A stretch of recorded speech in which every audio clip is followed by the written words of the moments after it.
আজকে অভাবে পড়িয়া দেখেন আপনার আর ভাই নেই। অনেক সময় তো বর্তমানে মাও নাই বাবু নাই, মা বাবা বলেছে নিজেরটা নিজে কইরা খা। বর্তমানে বাস্তব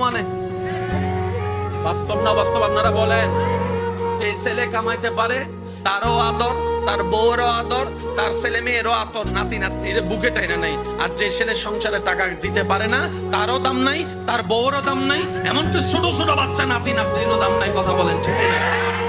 এই বাস্তবতা মানতে না চালেও মেনে নিতে হবে। যারা বুদ্ধিমান আছে, জ্ঞানওয়ালা, রব বলে যে দিলটা কাউকে দিস না যারা ভেঙে দিতে পারে, বরং দিলটা আমি রবের নামে ছেড়ে দে। আর আমি রব তেমন দয়াবান, পৃথিবীতে বাঙ্গা জিনিসের দাম থাকে না, কিন্তু তোর বাঙ্গা হৃদয়ের দাম তোর মার কাছে না থাকলে, বাবার কাছে না থাকলে, ভালোবাসার মানুষের কাছেও না থাকতে পারে, কিন্তু তোর বাঙ্গা হৃদয়ের দাম আমি রবের কাছে 24টা ঘন্টা আছে। সেজন্য দিলটা সবসময় দিতে হবে কাকে? একটু জোরে বলেন, আরো জোরে। বান্দা হিসেবে দিব আল্লাহকে, উম্মত হিসেবে দিব নবীকে।